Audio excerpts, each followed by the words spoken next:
కాల ప్రవాహంలో కలతలు విషాద రేఖలు కరిగి తుడిచిపెట్టుకుని పోవటం ప్రకృతి సిద్ధం. గిరిజ చనిపోయిన కొన్నాళ్ల వరకు హృదయాలు కలిచివేశాయి మిగిలిన వాళ్ళని ఆమె తాలూకు స్మృతులు. చనిపోయిన గిరిజి కన్నా కలతపెట్టే బీదరికం కనుల ముందుగా కనిపించటంతో జరిగినవన్నీ మరిచిపోయి జరుగుబాటు కోసం ఆలోచించాల్సి వచ్చేది. హేమ జీవితం చీడపెట్టిన చేనులా అయిపోయింది. ప్రసాద్తో ఆమె పెళ్లి ప్రయత్నాల గురించి అనేకసార్లు ప్రస్తావించింది. ఆ రోజు తనుగా తాను ప్రసాద్ను ధిక్కరించి ఇంట్లో ఆగిపోయి ఉంటే 1 గంట, ఆ గంటతో తన జీవితం నాశనమయ్యింది. గడియ తీసుకుని తనంత తాను చెడిపోవటానికి ముందడుగు వేసింది. తను వెళ్లకుండా ఉండిపోతే పోయేది. కానీ ప్రసాద్ ఆకలిగొన్న పులి, దాని వేట మానదు. పైగా అతను అంతకు ముందుగానే హెచ్చరించి ఉన్నాడు. సంసార బాధలకే తలవొగ్గక నానా యాతనలు పడే తండ్రి ఇక దానికి తోడు తన ప్రవర్తన గురించి విని బ్రతకగలడా? తను కుటుంబ పరిస్థితి చూసి ఓర్వలేక ఆ పరిచయం కల్పించుకోవలసి వచ్చింది. కడుకు పాముకు పాలు పోసిన చందమయ్యింది. కాటు తినక ముందే కరుకైన విషం ఉందని గ్రహించి కూడా కావాలని కాలు మోపింది. సహజనయనం సర్పాన్ని వదలదు. అది కసిగా బుసకొట్టి కూరల్లో విషం కాటు వేసి కాచిపోయింది. భరింపరాని బాధ కలిగించి జారుకుంది. ప్రసాద్కు తను ఎందుకు లోనైపోయిందో హేమకు అంతు చిక్కటం లేదు. విధివ్రాత ఎలా ఉంటే అలా జరగక మానదు. బాధలు బీదరకాల ముందు బరువైన ఆలోచనా శక్తి నిలవదు. అందుకే దొంగతనం, అవినీతి తాలూకు అంశాలు బేదరికాన్ని వెంటాడుతూనే ఉంటాయి. లక్ష్మి కేకవేసింది. హేమ, ఎక్కడున్నావు? సాయంత్రం 5ంటికి ఆమె పక్క ఇంటికి వెళ్లాల్సి. వంట పని హేమకు అప్పచెప్పటం కోసం పిలిచింది. పిలిచావాక్క? అరుగు మీద నుంచి లేచి వస్తూ అంది.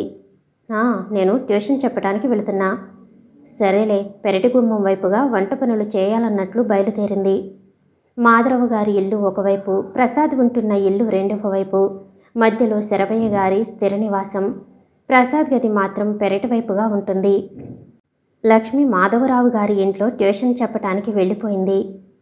హేమా, హేమా సన్నగా పిలిచాడు. బియ్యం కడిగి నీళ్లు జాజి చెట్టు మొదట్లో పోస్తున్న హేమకు వినిపించింది ప్రసాద్ గొంతు. తల తిప్పి చూసింది. చేత్తో సైగ చేసి పిలుస్తున్న ప్రసాద్ కనిపించాడు. గుమ్మం వైపుగా ఎవరో వచ్చిన అడుగుల చప్పుడు విని వెనక్కి ఒక అడుగు వేసి చూసింది. అరుణ్ కనిపించాడు. కొద్దిగా పాలిపోయిన ముఖం. లోనికి వస్తున్నాడు. అటు ప్రసాద్, ఇటు అరుణ్. తడబడింది. కోపంతో ద్వేషంతో మదరపడే అరుణ్కు ఆమె తడబాటు మరింత అనుమానాన్ని పెంచింది. అరుణ్ దృష్టి దాటికి తట్టుకోలేక చూపుల్ని నేలవైపుగా సారించింది హేమ. హేమ, ఏం బావా, ఎప్పుడు రావటం? అసహజంగా పలకరించింది. రాకపోకలకు సమయాలు చెప్పి రావు. అది కాదు, ఎప్పుడు మేమంటే దయలేని బావగారికి ఇవాళ అంత దయ ఏమిటో మా మీద. అరుణ్ రాక ఆమెకు ఆశ్చర్యాన్ని కలిగించిందిలా ఉంది. వసంతలక్ష్మి తప్ప తతిమావారు ఎప్పుడూ రారు. అరుణ్ మాత్రం ఎవరో బంధువులింట్లో వివాహం అయితే అంతా కలిసినప్పుడు మాట్లాడటమే. హేమ, నే చెప్పేది విను. వ్యవహారం తేలిపోవాలి అన్నట్లుగా ఉంది అతని కంఠస్వరం. ఉదయకు ఎందుకు ఉత్తరం రాశావు? సూటిగా ఉందా ప్రశ్న. ఉదయ ఎవరు బావా? అరుణ్ కుమార్ గారికి ఉదయం సాయంత్రం మాత్రమే గుర్తుంటాయిలే. అసలు ఆ ముఖం కాస్త కడుక్కో. మరి మధ్యాహ్నపు అరుణకాంతి ఉందా ముఖం మీద? చిరునవ్వుతో తనకు ఉదయ ఎవరో తెలియదన్నట్లుగా సమాధానమిచ్చింది. హేమ, జీవితాలతో ఆటలాడటం నీకు సరదా కావచ్చు, కానీ జరిగే విషయాలు గ్రహించలేరు మీ స్త్రీ జాతి, రోషంగా అన్నాడు. బావగారు, కాస్త కూర్చోండి. అసలు సంగతులు మాట్లాడుకోవటానికి సమయం చాలా ఉంది. హేమ, నేను కూర్చోవటానికి రాలేదు. ఉదయకు నాకు నువ్వు అడ్డుగా నిలబడటానికి వ్యర్థ ప్రయత్నాలు చేసి మాకు వ్యధను పెంచటంలో నీ ఉద్దేశం? బావా, కోమలమైన ఆమె కంఠస్వరం కరుకుతనాన్ని రుచిచూపబోతుంది. ఉదయ ఉదయ అంటూ నాకు తెలియని పేరునే ఉచ్చరించటమే కాక ఏదో ఆ అభాండం నా నెత్తిన వేయాలని చూస్తున్నావు. మీ డబ్బు కలవాళ్లకు ఈ రకం అలవాట్లు చాలా ఉన్నాయి, హేళన ధ్వనించింది. హేమ, మర్యాదగా చెప్పు, ఎందుకు రాశావు ఉత్తరాన్ని? ఉదయ స్థానంలో నువ్వు చేరటం అసంభవం. మాటలు మాత్రమే చెప్పగానే సరికాదు. అసలు విషయమేమిటో చెప్పి నీ అరుపులు తర్వాత అరువు. చింతనిప్పు లాంటి అరుణ్ కళ్ళల్లోకి సూటిగా చూస్తూ అంది. ఏం కూశావు? చేసింది చాలక ఏమీ తెలియని దానిలా ప్రవర్తిస్తున్నావా? నా జీవితంలో నిప్పులు పోసిన నిన్ను చంపిగాని నా పగ చల్లార్చుకోను. గంభీరంగా అడుగులు వేస్తూ ముందుకు వస్తున్న అరుణ్ని చూసి హేమ కంపించింది. ఆమె చేతిలోని వంట పాత్రలను చేతి నుండి జారి కింద పడిపోయింది. పెరటి వైపుగా ఆమె కాళ్ళు పరిగెత్తిపోయాయి. వెంటపడ్డ అరుణ్ చేతికి కన్ను మూసి తెరిచేలోగా దొరికిపోయింది హేమ. జారిపోతున్న చీర తాలూకు చెంగులు అరుణ్ చేతికి దొరికాయి. అతని చేతులు ఇప్పుడు ఆమె కంఠాన్ని నొక్కబోతున్నాయి. రాస్కెల్, ఆగరా! మెడ మీద అరుణ్కి మోటుగా చేయి తగిలింది. వెనుతిరిగి చూశాడు. కాలర్ పట్టుకుని వెనక్కి గుంజుతున్న అపరిచిత యువకుడు అరుణ్కి కనిపించాడు. విసురుగా అతని చేతిని లాగి పారేశాడు. మిస్టర్, ఎవరు నువ్వు? మర్యాదగా బయటకు నడు, పరుషంగా అన్నాడు అరుణ్. ఆడదాని మీద చెయ్యి చేసుకోవటం మొగతనం అనుకుంటున్నావా? ముందా చీర చెంగు వదులు. అరుణ్ చేతిలోంచి చీర పమిటి చెంగును లాగి హేమ వైపుగా విసిరి అన్నాడు. అరుణ్ కోపాన్ని చంపుకోలేక ఆ వ్యక్తి మెడ దగ్గరున్న కాలర్ ఎడమ చేత్తో పట్టుకుని కుడి చేయి గాలిలో విసురుగా ఎత్తాడు. హఠాత్తుగా ప్రత్యర్థి తోపుకు దాపునే ఉన్న జాజిపందిరి వైపుగా పోయి కింద పడ్డాడు అరుణ్. ప్రసాద్, దీనంగా అరిచింది హేమ. అతని ప్రవర్తనకు అరుణ్ ఏమైపోతాడో అనే భయం ఆమెలో కనిపించింది. పైకి లేచి దుమ్ము దులుపుకుంటూనే అతనిపై పులిలా ఉరికాడు అరుణ్. అరుణ్ చేతిలో ఈసారి ప్రసాద్ పిండి అయిపోతున్నాడు. హేమ అది గ్రహించి ఇరువురికి మధ్యగా వచ్చి ప్రసాద్కు అడ్డు నిలిచింది. ఆమె శరీరం ఇరువురిని తాకేటంత దగ్గరగా ఉంది. హేమ, అడ్డులే, మందలింపుగా అన్నాడు అరుణ్. బావా, ప్రసాద్ను వదులు. ఆమె భుజం మీదుగా ఉన్న అరుణ్ చేయి ప్రసాద్ గొంతు దగ్గర పట్టుకుని ఉంది. అరుణ్ చేతి పట్టు నుంచి ప్రసాద్ను వేరు చేయాలని హేమ విశ్వ ప్రయత్నాలు చేసి పెనుగులాడుతుంది. హేమ ఎందుకంత గట్టి పట్టుదలతో ప్రయత్నం చేసి అతన్ని విడిపించాలనుకుంటుందో అర్థం కాని అరుణ్ ప్రసాద్ని వదిలేస్తూ, హేమ, ఎవరతను అన్నాడు. బావా అంటూ చెప్పలేక తలదించుకుంది. నే చెబుతా విను. హేమకు కాబోయే భర్తను, తలబిరుసుగా సమాధానమిచ్చాడు ప్రసాద్. ప్రసాద్ పరిగెత్తుకుంటూ పోయి అతన్ని కౌగిలించుకుంది. ఆపుకోలేని సంతోషం ఆమెకు కలిగింది. ప్రసాద్, ప్రసాద్, ఇంకొకసారి ఆ మాట అను ప్రసాద్. ఆమె మాటలు చీకటిలో అరిచిన చక్రవాక పక్షి అరుపుల్లా ఉన్నాయి. హేమను అక్కున చేర్చుకున్నాడు ప్రసాద్. వారిద్దరి చేతులు వేడని బంధాల్ని ఏర్పరచుకోవాలనే ఆరాటపడుతున్నాయి. అనిర్వచనీయమైన అనుభూతి పొందుతున్నారు ఇద్దరు. నిశ్చేష్టుడై నిలబడిపోయి తదేకంగా వారి వంక చూస్తూ ఉండిపోయాడు అరుణ్. ఆరిన మంటలు, ఆదిరే గుండెలు అసలు ప్రపంచాన్ని గుర్తు చేశాయి. వారిద్దరికీ విడిపోయి దూరమయ్యారు. అరుణ్ మనసులో తీవ్రమైన సంచలనం కలగచేశాయి వారిద్దరి చేష్టలు. హేమ తనను కోరటం లేదు, అది మాత్రం తథ్యం. అచేతనంగా తన ప్రశ్నకు సమాధానం లభించింది. హేమ తనను కోరేదైతే అలా అపరిచిత వ్యక్తిని తన ముందే అంత అనురాగంతో చేరుతుందా? అతను తనకు అపరిచితుడు కాని హేమకు సహచరుడు కాబోతున్నాడు. ఎవరతను? తన వైపుగా దృష్టి సారించి అడుగుతున్న ప్రసాద్ అనే వ్యక్తి వైపుగా చూడలేకపోయాడు. వారి మాటలు అతని చెవులకు సోకాయి. తప్పు చేసిన వాడిలా అతని నుంచి దృష్టి మరల్చుకుని వేగంగా ఇంట్లోకి వెళ్ళిపోయాడు. అతని గమ్యస్థానం చేరటం కోసం తిరుగు ప్రయాణం సాగించాడు. బావా, హేమ పిలిచింది. వినిపించిన వాడిలా వెళ్ళిపోయాడు. సంధ్య వెలుగులో సంతోషం మిగిలిన హేమ అసహాయతతో ప్రసాద్ వంక చూచింది. అరుణ్ని ఆపటానికి అతను ఏ ప్రయత్నం చేయలేకపోయాడు. ప్రసాద్ పట్ల ఆమె కృతజ్ఞత చూపించటంతోనే సరిపోయింది. కానీ ఏ ఒక్కరూ అతను వెళ్ళిపోతుండటం సరిగా గమనించనే లేదు. తేలిక పడిన అరుణ్ హృదయం నిజాన్ని వెతకటానికి తీవ్రంగా ఆలోచించసాగింది. తన చేతిలో ఉన్న స్టీరింగ్ కన్నా కదిలిపోతున్న జీప్ చక్రాల కన్నా వేగంగా తిరిగిపోతున్నాయి అతని మనసులోని ఆలోచనలు. హేమరాయిని ఉత్తరం హేమ పేరిట ఎవరు రాశారు? హేమ గురించి తన తల్లి పడ్డ ఆశలు ఎవరు గ్రహించగలిగారు? హేమ వ్రాసినట్లుగా ఉత్తరం వ్రాయటం వల్ల ఉదయ మనసు విరిగిపోతుందని, దానివల్ల తమకు లాభం కలుగుతుందని అనుకునేవారు ఎవరున్నారు? అంత దృఢమైన ఎడబాటు కలిగించటం వల్ల వాళ్ళకేం లాభం? తమకు ఎడబాటు ఆ ఉత్తరం వల్ల కలుగుతుందని వారంత రూఢీగా నిశ్చయపరుచుకున్నారా? అంత సున్నితమైన భావంతో ద్వేషం రేకెత్తించిన వారు తమకు తెలిసిన వారే ఆ పని చేసి ఉంటారు. ఉదయ స్వభావం అతి కోమలమయ్యింది. ఒకవేళ ఆ అపార్థాలకు, ద్వేషపు వలలకు ఎరగా మారి ఉంటుంది ఉదయ. అంతేకాని ఒకవేళ తనపై తనకు తెలిసిన వారు అలాంటి ప్రయత్నాలు తన మీద పగతో చేసినా అది ఉదయ హృదయాన్ని కలత పెడుతుందో లేదో అని వేరొక ప్రయత్నం చేయక మానరు. కేవలం ఉత్తరం ఆమె మనసుని కష్టపెడుతుంది అనే అభిప్రాయం ఉదయకు ఆమె మనోప్రవృత్తికి పరిచయమైన వారికి మాత్రమే తెలుస్తాయి. హేమ రాయని ఉత్తరం, హేమ గురించి తెలిసిన వారు ఉదయకు తనకు ఎడబాటు కోరేవారు ఒక్కరే అయి ఉండాలి. అరుణ్ మనసులోని తుఫానుకు ఒక అంతం ఏర్పడబోతుంది. విజయవాడ నుంచి విసురుగా పరమేశ్వరపురం వైపుగా పోనిస్తున్నాడు జీప్ని అరుణ్.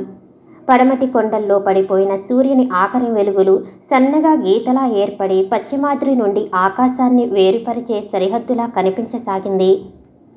జిలుగులు చిమ్మే వెలుగుల్ని జాలువారేలా జరిగిపోతూ జగానికి కాలానికి కొలబద్దగా మిగిలిపోయిన భానుడు మాత్రం బద్ధకం లేకుండా ప్రతిరోజు తన పని చేసుకుని పోతున్నాడు.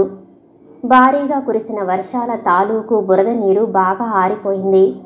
బలమైన ముళ్ళ తీగలు పాటిదిబ్బల మీద బారులు తీరి నిలబడి ఉన్నాయి. బలవంతం మీద ఆక్రమించుకున్న అభిరామపురపు ప్రకృతిని బలమైన పనిముట్లు బాధలు పెట్టసాగాయి. సీతాపతి హృదయంలో అరుణ్ పట్ల అసూయ పెరిగిపోయి ఉంది. అధికారపూర్వకమైన అరుణ్ ఉద్యోగం ఆయన నోటికి తాళం వేయించింది. ఆరోగ్యం పుంజుకుంటున్న ఉదయకు పూర్తిగా మతిస్థిమితం చిక్కలేదు. పాపారావు అరుణ్ వచ్చిపోయిన నాటి నుంచి ఆమె హృదయానికి అయిన గాయం మానలేదు. తను ప్రాణప్రదంగా ప్రేమించిన అరుణ్ని తిరస్కరించినందునే అభాండం వేసిన పాపం పాపారావు గారికి కట్టి కుడపక మానదు. అరుణ్ నుండి తను ఆశించిన ప్రేమ తను చేతులార దూరం చేసుకుందా? మెదడులో చేరిన ఆ ప్రశ్నకు అవును అనే జవాబు తప్ప వేరొకటి లభించటం లేదు. హేమ తనకు ఏం హాని చేసిందని ఆమె ఆశలకు తను అడ్డు తగలటం, ఒకవేళ అడ్డుపడినా అది అవివేకమవుతుంది. తను హేమ జీవితంలో నరకం సృష్టించలేదు. అలాగే అరుణ్ తల్లికి జీవితంలో అనుక్షణం తన మూలంగా మనోవ్యధ కలిగించటం ఇష్టం లేకపోయింది. ఒకవైపు అరుణ్, మరి ఒకవైపు తను సమాంతరంగా నిలిచిపోయారు. తనను ఖండిస్తూ అరుణ్ని సంపాదించుకుని సాగిపోవాలనుకుంటున్న హేమ జీవన గణిత శాస్త్రంలో తిర్యగ్రేకగా మారింది. ఆమె హృదయాన్ని రంపపు కోతకు ఎరగా ఉంచింది ఉదయ. ఏటూ స్థిరపడని మానసిక సంక్షోభం ఆమెను బాధిస్తున్నది. జీవితంలో ప్రేమకు ప్రతి భార్యాభర్త పూర్తి స్థానాన్ని ఇవ్వలేకపోవచ్చు. ప్రేమించి భార్యాభర్తలుగా జీవించటం వేరు, దంపతులైన తర్వాత ప్రేమ కోసం పాకులాడటం వేరు. అలా పూర్తి స్థానాన్ని సంపాదించే హక్కు ప్రేమకు ఆదరణ లభిస్తేనే కానీ వేరుగా రాదు. దీపపు ఒత్తి లాంటి ప్రేమకు ప్రమిద దాంపత్యం లాంటిది. వీటిని సంఘటితపరిచి ఒక ఔన్నత్యం కలిగించే నూనె లాంటి బంధుత్వం కరువైతే ఇక వెలుగుకు బదులు చీకటి మిగులుతుంది. ప్రేమకు దాంపత్యానికి మధ్య బంధుత్వం లోపిస్తే అది నూనె లేని దీపం అవుతుంది. ప్రేమకు పవిత్రమైన పరిధులు ఏర్పరచుకోవటం అది కేవలం ప్రేమికులకు పరిమితం. అలాగే దాంపత్యాన్ని ప్రేమికులకు ఏర్పాటు చేయటం అది బంధువులకు పరిమితం. అమ్మ ఉదయ తండ్రి పిలుపుతో కలవరపాటున వెనుతిరిగి చూసింది. సీతాపతి ఆమె వంక అతి దీనంగా చూస్తూ కనిపించాడు.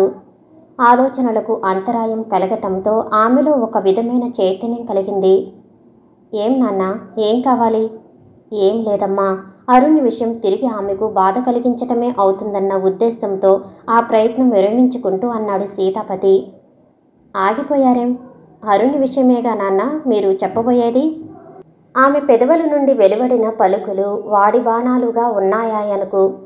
అమ్మ ఉదయ, అవును నాన్న, అరుణ్ మనపైన పగబెట్టి మనను బాధించడానికి కారణం నేనే కదూ. మీ పాలిటి శత్రువుని నాన్న. ఆగిపోయారేం? నన్ను అడగవలసిందేదో అడగండి. జీరబోయింది గొంతు. మీ పరువును మీ మంచితనాన్ని నా అనుమానాలతో హారతిలా వెలిగించాను. మీరు అడగబోయే ప్రశ్న నాకు తెలుసు నాన్న. మీకు బాధ కలిగించి నేను హాయిగా బ్రతికిన ఒక శవంతో సమానం. ఉదయ హీనస్వరం సీతాపతి గొంతులోంచి వెలువడింది. నాన్న, నేను అరుణ్ని తిరస్కరించి పంపానని పాపారావు గారు మీరు అరుణ్ ఊహించుకున్నారు. బయటపడని సత్యాన్ని బహిర్గతం చేయబోయినట్లుగా చెప్పింది ఉదయ. నాలోని బాధను వ్యక్తం చేసినందుకు అందరూ నన్ను అపార్థం చేసుకున్నారు. ఏడుస్తూ మాట్లాడుతున్న ఉదయకు మిగిలిన మాటలు గొంతులో నుండి రాలేకపోయాయి. ఉదయ, అవును నాన్న. అమ్మా, ఆ ప్రసక్తి ఇప్పుడెందుకులే? ఆయన మాటలను మధ్యలోనే ఆపివేస్తూ అంది. సందర్భం వచ్చింది కనుక చెప్పక తప్పదు. పాపారావు భార్యకు ఈ సంబంధం ఇష్టం లేదని నీకు తెలిసినప్పుడు నాకు ఎందుకు చెప్పలేదు? మాట్లాడవేం? రెట్టించాడు సీతాపతి కూతుర్ని. జవాబుగా అతని చేతికి హేమ పేరిట వ్రాసిన ఉత్తరం తీసుకొచ్చి ఇచ్చింది. ఏమిటిది? చేతిలోకి తీసుకుంటూ అడిగాడు. చదవండి నాన్న, మీకే అర్థమవుతుంది. ముడివడ్డ కనుబొమ్మల్లో ముసలితనపు బాధలు ముడివేసుకున్నాయి. చదువుతున్న ఉత్తరంతో పాటు సీతాపతి ముఖంలో భావాలు మారసాగాయి. చదివిన ఉత్తరం మడుస్తూ అన్నాడు. అయితే? అవును నాన్న, నేను ఒక అమాయక జీవితానికి అన్యాయం చెయ్యలేను, మోగగా పలికింది ఆమెలోని బాధ. అందుకని ఈ సంబంధం కాదనుకున్నావా? నువ్వు చేయబోతున్నా చేసిన అన్యాయం ఏమిటో నాకేమీ అర్థం కావటం లేదు. ఆమె అరుణ్కు భార్య కాబోయి విధివశాత్తు దూరమయ్యింది. దానికి నువ్వేం చేయగలవు? ఎవరి కర్మ ఎలా ఉంటే అలా కాక మానదు. ఇప్పుడు నీ పరిస్థితి ఆలోచించుకో. నాన్న, నేను అరుణ్కు ఆ ఉత్తరం చూపించాను. నాలోని బాధను వ్యక్తపరిచాను. అంతే నాన్న, నేను అరుణ్ని తిరస్కరించలేదు. నాలోని ఆవేదన నన్ను అనేకమైన మాటలు అనిపించింది. అరుణ్ మనసు కష్టపెట్టిన మాట నిజం, నే కాదన్ను. ఎట్టి పగలేని హేమపై ద్వేషం పెంచుకోవటం అవివేకమవుతుంది. అరుణ్ ముందు నాలోని పట్టుదల తేలికగా పోగొట్టుకుంటాను. అరుణ్ నుంచి ఎలాంటి సమాధానం వస్తుందో నాకు తెలుసు. అందుకే నా బాధ తెలిపి అతని నుంచి సమాధానం రాకమునిపే అతని ముందు నుంచి వెడలిపోయాను. నేను వెళ్ళిపోవటం బహుశా అతను తిరస్కృతి కింద జమకట్టి ఉంటాడు. నాకు లేని ఆనందాన్ని హేమ పొందటం న్యాయం నాన్న. నాకు తెలియక ఆమె స్థలాన్ని బలవంతంగా అన్యాయంగా ఆక్రమించుకోబోయింది నేనే. కానీ న్యాయం నిద్రపోదు. ఆమె స్థానం ఆమెకు సక్రమించేలా చేయటం ఉత్తమ ధర్మం. ఇప్పుడు ఆమె స్థానం ఆమెకు పొందుతుంది. నాకు ఇక మిగిలింది చాలు. ఉదయ! సీతాపతి అరిచిన శబ్దానికి ఉదయ శరీరం జలధరించింది. తండ్రి కోపంతో చూచిన చూపులకు ఆమె తలవాల్చింది. వణుకుతున్న పెదవులకు ధైర్యం చెప్పటానికి 2 కన్నీటి చుక్కలు ప్రయత్నిస్తూ ఆమె చెక్కిల మీదుగా పడి ప్రవహిస్తున్నాయి. తండ్రి చెబుతున్న మాటలు ఉదయ చెవుల్ని తాకాయి. నీకు మాత్రం అది గొప్పగా త్యాగంగా ఉండవచ్చు, కానీ నాకు మాత్రం అది చాలా విచారంగా ఉందమ్మా. నేను నా బంగారు తల్లికి ఇవ్వగలిగిన సుఖాన్ని నా చేతిలో ఉండి కూడా ఇవ్వలేకపోతున్నాను. ముడిపడబోతున్న సంబంధాన్ని నీ చేతులారా తుంచుకుని నాకు బాధను మిగిల్చకమ్మా. ఇన్నాళ్లుగా ఉన్న నా మర్యాద పాపారావు క్షణాల మీద శ్మశానం కావించాడు. ఎంత ధైర్యం నా పొలాలు బలవంతంగా ఆక్రమించుకోవటానికి! ఆయనలోని క్రోధం కొంచెం హెచ్చు అయింది. నాన్న, పొలాలు ఆక్రమించుకున్నారా? అవునమ్మా, త్వరలోనే అరుణ్ పగబట్టాడమ్మా. నీ త్యాగం అనే పదం నాపై ద్వేషంగా మారి నా మనసును మండిస్తున్నది. ఎందుకు ఆక్రమించుకోవలసి వచ్చింది? తండ్రికి తోడుగా ఆమెలో కోపాగ్ని రగులుకుంది. అది నే చెబుతాను విను ఉదయ. తండ్రి కూతుళ్ల సంభాషణలకు అడ్డుగా వినిపించిందా గొంతు. బాల్కనీలో నిలబడ్డ వారిద్దరూ గదివైపుగా చూచారు. అరుణ్ మాసిన బట్టలతో ఉన్నాడక్కడ. ఉదయకు కళ్లల్లో నీళ్లు తిరిగాయి. బాల్కనీలోని స్తంభాన్ని పట్టుకుంది. చేతితో తనకు ఆధారం అది తప్ప వేరెవరూ దిక్కులేరన్నట్లుగా ఉందా చర్య. అది కూడా తన నుంచి దూరమవుతుందేమో. కళ్ళు తిరిగాయి. గట్టిగా పట్టుకుంది ఆధారం కోసం. అరుణ్ని చూసిన సీతాపతి కోపం వెల్లుబికింది. అరుణ్! ఓహో, పాపారావు సుపుత్రుడివి కదూ. ఎందుకొచ్చావిక్కడికి? బయటకు నడు. ఆయనలో ఇదివరకటి ఆలోచనలు ఎగిరిపోయాయి. దాని స్థానం ఆవేశం ఆక్రమించుకుంది. కలవవలసిన జీవితాల్ని తను ఇప్పుడు వేరు చేస్తున్నాడు. సీతాపతి గారు, ఇక్కడకు నేను నా అధికార నిర్వహణలోనూ నా కాబోయే భార్యతో మాట్లాడదామని వచ్చాను. ఎవరు నీ భార్య? ఉదయ. వీణపై తీగలన్నీ ఒక్కసారి మీటితే కలిగే ప్రకంపనాల వలె ఉదయ శరీరం అరుణ్ అన్నమాటతో పులకించింది. ఇది నా ఇల్లు, పో బయటకు. నీ ఇష్టం వచ్చినట్లు నాటకాలాడటానికి ఇది పాపారావు కొంప కాదు. కోపంతో పాటు హేళన ధ్వనించింది సీతాపతి నోటి నుంచి. పోతాను, కానీ నే వచ్చిన పనులు నెరవేరిందే వెళ్ళను. నన్ను ఎవరూ ఏం చెయ్యలేరు. అతనిలోని నీరస పలుకులు కొన్ని సీతాపతిని రెచ్చగొట్టాయి. ఏం కూశావు? పులిలా ముందుకు అడుగు వేశాడు. నాన్న! ఉదయ రోదన ధ్వని సీతాపతి కాళ్లను ముందుకు కదిలించకుండా వేసింది. అమ్మా, చూసావమ్మా, చూసావా? నా ఇంటికే వచ్చి నాపైన అధికారం చెలాయింపు. నేను అసమర్థుణ్ణమ్మా, అసమర్థుణ్ణి. దగ్గరలో ఉన్న సోఫాలో కూలబడిపోయి ముఖానికి 2 చేతులు ఆనించుకున్నాడు. ఆయన రోదన ధ్వని కంఠంలోనే గూడు కట్టుకుని ఆగిపోయింది. మామగారు! అరుణ్ అడుగులు ముందుకు వేస్తూ వచ్చాడు. అరుణ్! అప్రయత్నంగా అంది ఉదయ. ఇదిగోండి కాగితాలు. మీ పొలాల్లో ఇంకొకటి ప్రభుత్వానికి హస్తగతం కాబోతుంది. చేతిలోని అధికార పత్రాలను చేయి సారించి ఇవ్వబోయాడు. అరుణ్, మాపై పగ సాధిద్దామనుకున్నావా? జీరిపోయిన ఆమె గొంతుకులోంచి వినిపించిందా మాట అరుణ్ చెవులకు. ఉదయ, పగ సాధించాలనుకున్నవారు, మన కుటుంబాలు కలవకూడదనుకునేవారు, మనపై ద్వేషం కలవారు మనలోనే ఉన్నారు.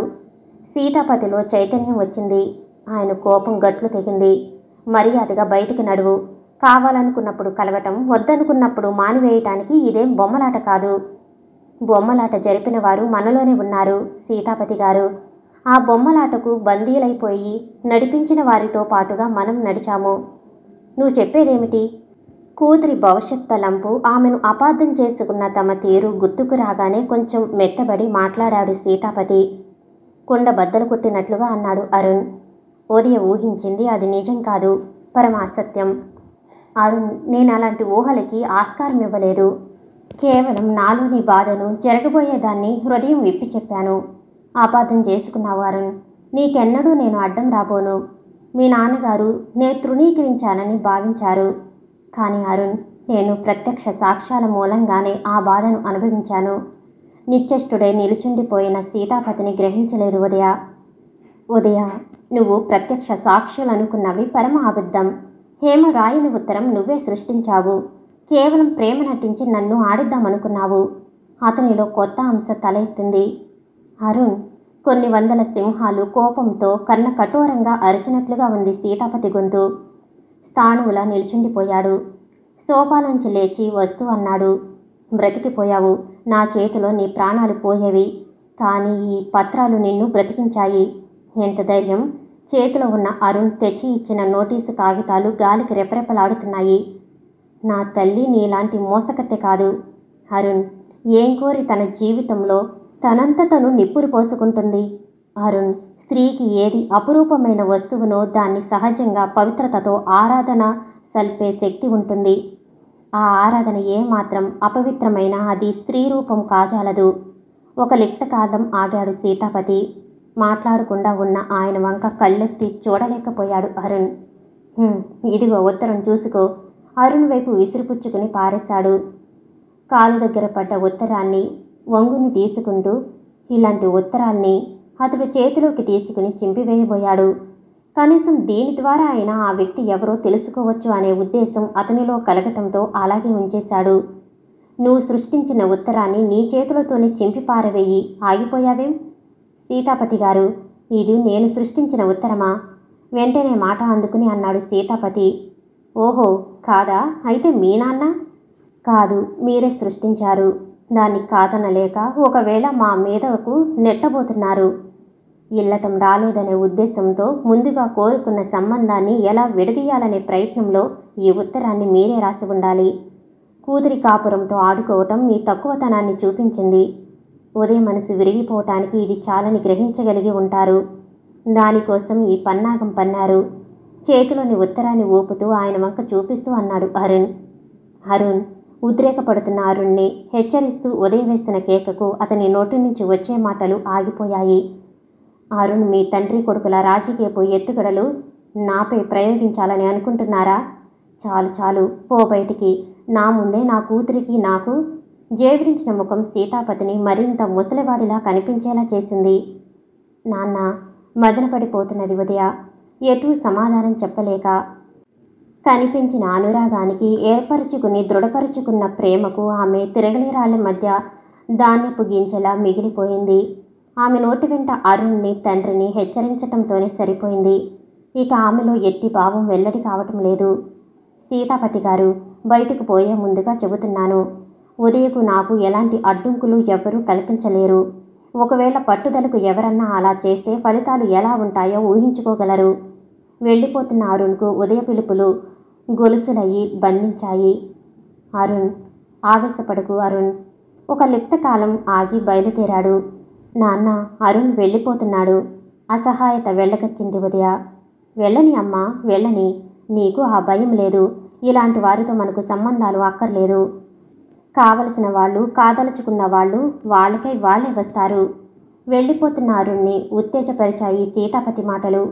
ఒక్కసారిగా వెనుదిరిగి వచ్చాడు. సీతాపతి కూతురి వంక నీరసమైన దృష్టి సారించాడు. ఉదయ నోటిలో ఆగిపోయిన భావాలు తండ్రికి కాబోయే భర్తకి చెప్పలేనివిగా ఉన్నాయి. పెంచుకున్న మమతలు తెంచుకుంటే పోవు సీతాపతి గారు. అది అందరికీ వర్తిస్తుందని గ్రహించగలవారు ఎందరుంటారు? నిరాశతో అన్నాడు అరుణ్. అరుణ్, నిజం చెప్పావు. పెంచుకున్నవి తెంచుకుంటే విరిగిపోవటానికి ఇవి ఏమన్నా వస్తువులా? అందుకే అన్నాను, మీరు కావాలని పెంచుకున్న సంబంధాలు మీ చేతులతోనే విరగొట్టుకున్నారని. సీతాపతి గారు, నేను మీతో కథ మొదలు చేయటానికి, మీతో కయ్యాన్ని పెంపొందించుకోవడానికి రాలేదు. నేనొక్కటే చెప్పదలిచాను. అరుణ్లోని దృఢమైన శక్తి ఆ మాటలు పలికించింది. ఉదయను రమ్మనేగా నువ్వు చెప్పబోయేది? సీతాపతి మనసుతో పాటు శరీరం కూడా కదిలింది. అది కాదు మరి? ఉదయం నాకు కాకుండా చేసిన వారి అంతు చూస్తాను. ఏమన్నావురా? మర్యాదలు తప్పుతున్నారు, జాగ్రత్త. ఏం బెదిరిస్తున్నావా? కాదు, చెప్పవలసి చెబుతున్నాను. ఉదయ ప్రతి కదలికలోనూ వారి సంఘర్షణల ప్రతిబింబాలు కనిపిస్తున్నాయి. ఆమెలో అనేకమైన భావాలు కలుగుతున్నాయి. ఆమె మాట్లాడలేకపోతుంది. ఛీ, బయటికి నడు. నా ఇంటికి వచ్చి నన్నే బెదిరిస్తావా? బుద్ధి ఉన్నవాడైతే ఆ పని చేయడు. నన్ను అవమానించాలని చూశావా? నీ అంతం చూడటం నా వంతు అవుతుంది. ఈసారి జాగ్రత్త. నీకు చేతనైంది నువ్వు చేసుకో పో, కసిగా అన్నాడు. సీతాపతి, కాలం స్తంభించిపోయిందా? పిడుగు సీతాపతి భవనంలో పడి పేలిందా? కాలగమనంలో గ్రహాలు తమ గతులు తప్పి ఒకదానికొకటి గుద్దుకుని శబ్దమయ్యిందా? కాదు, కాదు, కాదు. సీతాపతి మనసుకి ఒకేసారిగా 3 ప్రశ్నలకు ఒకే సమాధానం రావటంతో తన చుట్టూ తిరిగి ఆ ధ్వని వచ్చిన వైపుగా చూశాడు. చెదిరిపోయిన వెంట్రుకలు ముఖం మీద పడి మండుతున్న కళ్ళతో తన వంక చూస్తున్న పాపారావుని చూచి సీతాపతితో పాటు అక్కడున్న వారు ఆశ్చర్యపడక తప్పలేదు. సీతాపతి, పాపారావంటే ఎవరనుకున్నావు? నాకున్న ఆస్తి నీ ఆస్తి కన్నా తక్కువే కావచ్చు. అంత మాత్రాన నీకున్న మర్యాద ఇంకెవరికీ ఉండబోదని తలంచకు. నీ కూతురు మూలంగా ఇంత రాదాంతం జరుగుతుంటే నువ్వు కాబట్టి ఊరుకున్నావు. నేనైతే రానన్న ఇంటికి ఏ ముఖం పెట్టుకుని వచ్చావు? రోషంగా అన్నాడు సీతాపతి. ఉదయం మెల్లిగా అక్కడి నుంచి వెళ్ళిపోయింది. ఆమె కన్నుల నుండి దారగా నీరు కారసాగింది. సీతాపతి, నీకోసం కానీ నా కాబోయిన కోడలు కోసం కానీ రాలేదు. ఆవేశంలో ఉదయ పేరు గుర్తుకు రాకపోవటంతో అలా అన్నాడు. నా కన్న ప్రాణం కోసం వచ్చాను. ఇంతకు సాహసించేవాడిని ఎంతైనా పెట్టరేగలవు. అంతేకాని నీలాంటి దగాకోరు ఇంటికి రావలసి రాలేదు. పాపారావు, మాటలు జాగ్రత్తగా రాని. మర్యాదలు కాపాడుకో. ఎవరు దగాకోరు? ఉదయను చేసుకుంటానని చెప్పి మాట మాత్రమైనా కారణాలు లేకుండా చెప్పకుండా ఏవో ఉత్తరాలు సృష్టించి లేనిపోని ఊహలతో దానికి కష్టం కలిగించిన నీ కొడుకు దగాకోరు. అలాంటి ఉత్తరాన్ని నీ కొడుకును తిరిగి తీసుకోమని చెప్పిన నువ్వు దగాకోరు. నిశ్చేష్టుడై నిలబడి ఉన్న అరుణ్ని ఉద్దేశించి అన్నాడు పాపారావు. అరుణ్, ఆయన చెప్పేదేమిటి? ఉత్తరం ఎవరికి రాశారు? చేతిలో ఉన్న ఉత్తరాన్ని తండ్రికి అనాలోచితంగా అందజేశాడు అరుణ్. నాన్న, ఉత్తరం చదువుతున్న తండ్రిని ఉద్దేశించి అన్నాడు. అరుణ్, శరభయ్య కూతురు ఎంత పని చేసింది. అది అలా ఉంచండి. మీరెందుకు వచ్చారు ఇక్కడికి? బాబు అరుణ్, ఆర్దోక్తిలో ఆగిపోయాడు పాపారావు. కొడుకు వేసిన ప్రశ్న అతన్ని కిన్నుణ్ణి చేసింది. అవును నాన్న, మాటలు నేను పడింది చాలక మీరు కూడా పడుతున్నారా? బాధాపూరితమైన అతని వృద్ధమైన కంఠధ్వని మారుపలి కింద ఖరీదైన భవనంలో. బాబు, బలమైన చేతులు బాకులను మాత్రమే కోరుకుంటాయి. అందులో అహింస, హింసలకు తారతమ్యాలుండవు. మన ముందే మనకు తెలియని ఉత్తరాన్ని ఎవరో రాసిన దాన్ని మనం రాశామని అంటున్న ఇలాంటి వాళ్ళు ఎంత పని చేయటానికైనా తగుదురు. అరుణ్ బలవంతంగా అధికారిత్యా పొలాలు తీసుకోవటంతో అసలే గొడవలో ఉన్న సీతాపతి ఏదో ఘర్షణ పడకపోడు. తను నన్ను కాచి ఉన్నాననే భావం అక్కడకు వచ్చి అరుణ్కి ధైర్యం చేకూర్చాలనే ఉద్దేశంతో పాపారావు ఆ మాట అన్నాడు. రాసిన ఉత్తరం కనబడుతూనే ఉందిగా, కాదనేవారు ఎవరున్నారు? ఉదయను పిలు. ఇంతలో ఒరిగిపోయిందేమిటో ఈ ఉత్తరం ఎవరు రాశారో కనుక్కోవలసిందే, తిరిగి అన్నాడు పాపారావు. ఉదయ రావలసిన పని లేదు. చెప్పదలుచుకున్నది నాతో చెప్పవచ్చు. సీతాపతి ఆజ్ఞ ఇచ్చేవాడిలా అన్నాడు. మళ్ళీ మొదటికి తీసుకురాకు సీతాపతి. పిలు, అసలు విషయం ఏమిటో తేలిపోవాలి. శరభయ్య కుటుంబం రాసినంత మాత్రాన ఆ అమ్మాయి పెడార్థాలకు ఎందుకు లోనయ్యిందో? నాన్న, అది శరభయ్య గారు కానీ హేమ కానీ వ్రాసినది కాదు. పాపారావు, చాలు మీ నాటకాలు, నడవండి బయటకు. సీతాపతి, చూచుకో నిన్నేం చేస్తానో, బయటకు నడుస్తూ అన్నాడు పాపారావు. ఇది ఇంతటితో సరికాదు, పర్యవసానం మీకు ఈ పాపారావు ఎరుకపరుస్తాడు. అరుణ్తో పాటు పాపారావు ఆ భవనం వీడి వెళ్ళిపోయారు. సీతాపతి ఒంటరిగా మిగిలిపోయాడు. అతనిలోని కోపం చల్లారినాక గాని అతని ఒంటరితనం అతనికి స్ఫురణకు రాలేదు. రోదిస్తూ ఎక్కడో ఆ భవనంలో ఉన్న ఉదయ ప్రస్తుతానికి అతని కంటికి కనిపించలేదు. ఉదయ కోసం వెతకటానికి పోయాడు ఆ గది వీడి.